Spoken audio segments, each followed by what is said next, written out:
Bonjour, on a une sur vous Stéphane Larose, na la Roche. Bienvenue encore dans la Roche.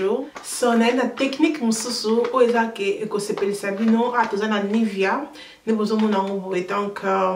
Nivea au kosombango partout, place aux alliés. Vous avez senti que quand on a raté que non la rose, non kosombango api parce que tu vis que na putu mbabate ka Nivea. Donc ce communique parce que vous avez mboka na ezalité pour que même kosombango na internet. Yango na baki non na mekango na po milk magnesium eza vraiment pour na elongité ezaki pour na libumu mais to sala na elongi loko la PSP et Simba nabi pourquoi pas te mekanivia OP na elongi na biso to sala loko la PS total soki eko Simba ndenge milk magnesium et Simba ki biso comme boye bibinyo se les belles dames elongi na nga ezali vraiment elongi mako ya oil elongi na maka oil donc bandana zo milk magnesium la 50 mais merci. Mais bien sûr tout n'a que autre on a bien make oyo on peut na make on a mon c'est bon mais na bi que non on va secret wana nga mon côté na ya awa pour bisus tout ba secret c'est comme que c'est peli nango il faut que kosumbango et cause un problème mon côté et ça bien oyo ko chango pour na longi pe et ça na alcool té au côté on est longi ils allaient shaving ils pour na ba mbali pour na so ba shave après ba tchaka pour bambuma et bimate donc ils a bien mais ça na mo solo ya ba na mibali mais après quelques temps ce côté on est longi mon na solo et ko sila na on a problème mon côté donc na sepel na bien na sepel na mingi ndenge evanzinga na longi et nous bon na maquillage na nga na tcheka ka poudre et na lipstick na rouge à lèvres et c'est tout donc na apona mekango ngana bino to sele lango lokola bes na elongi na biso soko ebike elongi na yo ezalaka ya oil lokola ya ngai na sabne que solution mususu yango ozana posate ki ya ko somba milk magnesium zela kango oyo ko kendeka kana lesos bateka ka ba bloka ba beauté na boutique o bateka ka bloka ba beauté o tuni bango yango pe ba kola kisao yango donc na ko ba mingi te na ko tira bino moko bolanda merci.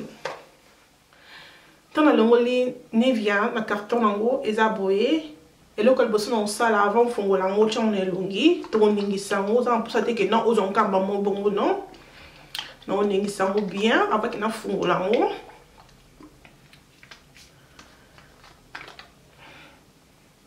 il a soda ba mi bali donc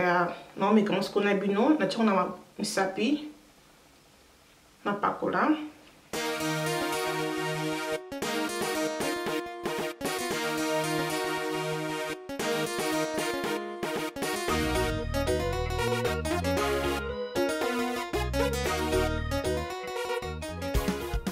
Maintenant, on peut commencer à mettre le mobile parce que tu peux pas que la baisse. Ils ont bien, ils ont kiloté, milk of magnesium, so tiens au boyo comme kilo. Mais oyo, ils ont kiloté, ils ont light, ils ont pepele, ils ont le quoi crème. Mais là, on a sous la bas mi bali. Donc, on n'a pas collé mon boye. Non, on a su au moins quelques temps pour na ekaouka. Donc, non moins quelques temps pour que vous posez un noix mai, nous allons ekaouka longi nanga. Après, nous allons coacher fort de terre. Donc, on a qui ekaouki na longi boye, do moni. Après, on a encore pour la fort de terre non ya mai, fort de terre non nyo soza non na mai. Problème est até. On a encore pour la fort de terre nanga na longi siko.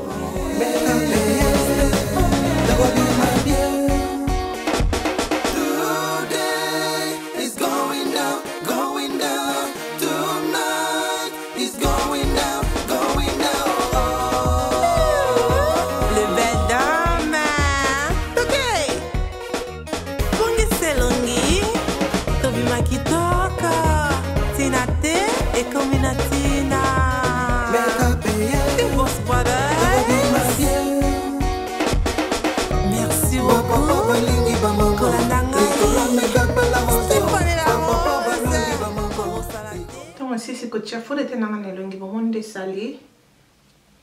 fallait tenir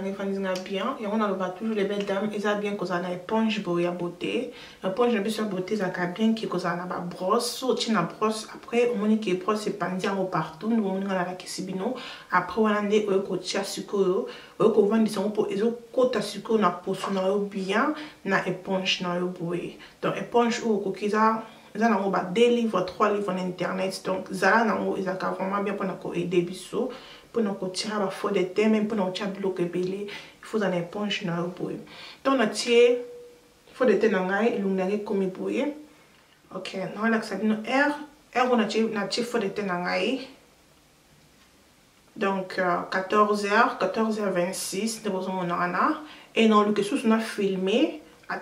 pendant 4 heures du temps pour total remarquer ce qui et là on a tiré prendre mananga na elongi ce qui est kubuka kilongi nanga ebota ou il bien ekubuka kilongi nanga ebota ou té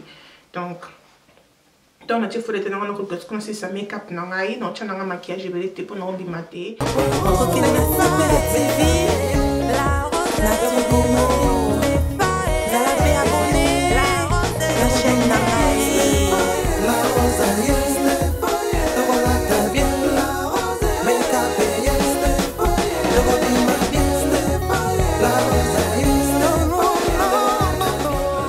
Nivea ils ont pour aider biso pour na ilongna biso ezala mat ilongna biso ewumela pour na ebimisa huile na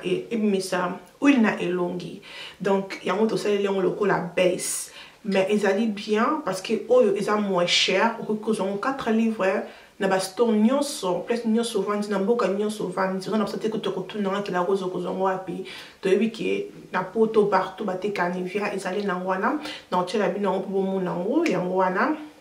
non tu peux lien dans mon CPS na somba qui on internet ce que lingo somba ngo mais on a quand on sur mon internet c'était au somba ngo partout comme dans le biki na kozonga lisusu après 4 heures de temps na côté le côté na ko simbelongi na te kandi lu nenge zabwe na kozonga après 4 heures de temps pour na koleksa bino ndenge elongi na ngai e ko koma sans que na toucher en gros ce qui ko sala e ko sala mat boye bien ce qui ko sala déjà na graisse ebelé na e ko sala ma futa ebele ou bien et kozala pas mal donc tu koyeba ngana bino pour ça to sepeli nango to kende pe komekango et kozala bien mingi mais déjà na moni déjà boye et déjà ça va mais mona le bela on mingi air oyo izate donc photo zela na outil moi temps et les cas pour tout le monde ceux qui et kozala biso elongi koma. Après 4 heures de temps, c'est la Nivea na elongi nanga lokola base, les belles dames bomoni ke elongi nanga bimisi ou kaka likolo ya zolo pe likolo ya mbunzu. Donc pour nanga c'est la Nivea lokola base, c'est bon. On a te kutani à la prochaine. Tina T et Tina. Bye.